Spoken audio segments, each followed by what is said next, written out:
ये सारे मिथ्स आपको परेशान करते हैं कि ये ठंडा है और ये गर्म है।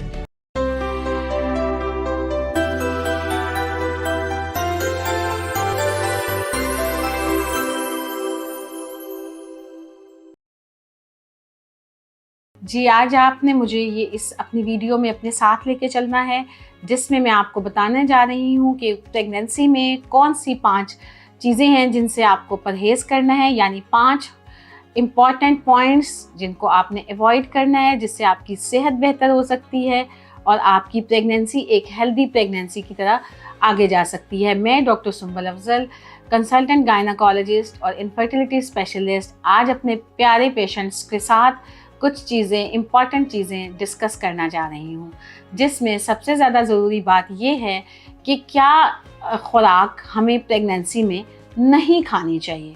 क्योंकि हमारे इर्द गिर्द जो ही प्रेगनेंसी टेस्ट आपका पॉजिटिव आता है तो इर्द गिर्द के लोग आपको बहुत से मशवरे देते हैं, ये खाओ, ये खाना चाहिए, ये ठंडा है, ये गर्म है, इससे बच्चे की ग्रोथ बेहतर होती है और इससे बच्चा खूबसूरत पैदा होता है। ये सारे मिथ्स आपको परेशान करते हैं कि ये ठंडा है और ये गर्म है। बहुत सी चीज़ें तो आप प्रेगनेंसी में वैसे ही नहीं खाते, क्योंकि शुरू में ही बहुत सी तब्दीलियां आती हैं। आपको नौजिया होता है, वॉमिटिंग होती है, आपकी भूख कम हो जाती है, तबीयत में, मिजाज में थोड़ा चिड़चिड़ापन आ जाता है। तो इसके साथ अगर आपको ये पता चले कि आपने किन चीज़ों को इस्तेमाल करना है जिससे आपका मूड अच्छा रहेगा, आपकी एपेटाइट मतलब भूख अच्छी रहेगी और आपकी प्रेगनेंसी एक हेल्दी प्रेगनेंसी की तरह आगे जा सकेगी, तो वो चीज़ें आपकी सेहत के लिए ज़्यादा बेहतर हैं। और सबसे इम्पॉर्टेंट बात कि कौन सी चीज़ें, कौन सी खुराक आप नहीं खाएंगे। इसमें सबसे इम्पॉर्टेंट बात यह है कि आपने तमाम प्रोसेस फूड जैसे कि जंक फूड, वो चीज़ें जो कि ऑयल, घी, चिकनाई जिनमें ज़्यादा है, उनको आप अपनी खुराक में बहुत ज़्यादा कम कर दें। सबसे ज़्यादा आप अपनी खुराक में सब्ज़ पत्तों वाली सब्जियां, जिन्हें ग्रीनी वेजिटेबल्स कहते हैं, जिसमें पालक, साग, सैलेड, बंद गोभी और खीरा, ये सब शामिल हैं। इनसे आपको बहुत ज़्यादा मल्टीविटामिन्स हासिल होते हैं, इनको ऐड करें। इसके अलावा अपनी डाइट में रेड मीट का इस्तेमाल करें, जिससे आपको प्रोटीन की एक मुनासिब अमाउंट मिलती है, जो कि आपकी हेल्थ के लिए और आपके बेबी की हेल्थ के लिए बहुत ज़रूरी है।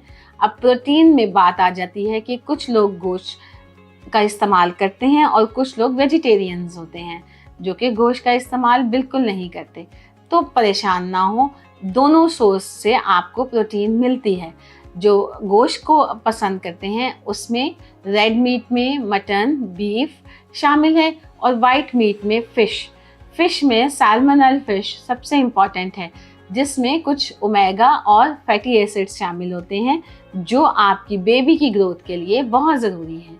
इसके अलावा सबसे इम्पॉर्टेंट बात यह है कि आपने अपनी डाइट में स्पाइसी फूड को अवॉइड करना है, क्योंकि प्रेगनेंसी की शुरू में कुछ हार्मोन रिलीज होते हैं जो कि आपकी स्टमक की एम्प्टिंग को डिले करते हैं, लाइक कि आपको चीज़ें हज़म थोड़ी देर से होती हैं। इसलिए ऑयली, फ्राइड और फैटी चीज़ें और मसाले वाली चीज़ें, इनसे बिल्कुल परहेज़ करें, क्योंकि ये आपको with the passage of time acidity करेंगी और आपकी तबीयत में काफ़ी ज़्यादा बदलाव फील होगा और आपको खाना, खुराक जो है वो उस तरह से आप नहीं ले सकेंगे। इसलिए अपनी ग़िज़ा को सादा रखें, फलों का इस्तेमाल ज़्यादा करें। फलों का फ़ायदा ये है कि आपको विटामिन सी, विटामिन ई और बहुत सारे मल्टीविटामिन्स आपकी डाइट में ऐड हो जाएंगे। इसके अलावा एक बहुत बड़ा मिथ है कि आप लोगों को सब मशवरे देते हैं कि आपने कुछ चीज़ें गर्म हैं और कुछ ठंडी हैं जो नहीं खानी। देखिए, बात ये है कि प्रेगनेंसी में वैसे ही मूड बहुत ज़्यादा स्विंग करता है, तब्दीलियाँ आती हैं, तो आपके लिए ज़्यादा ज़रूरी ये है कि आप किस चीज़ से कंफर्टेबल फील करते हैं। जैसे आप खजूर भी ले सकते हैं, आप दूध का इस्तेमाल करें, डेयरी प्रोडक्ट्स का इस्तेमाल करें, उससे आपकी डाइजेशन बेहतर होगी। और सबसे इम्पॉर्टेंट बात है कि दूध में बॉटल डाल के, जिस तरह लोग कहते हैं कि दूध सोडा,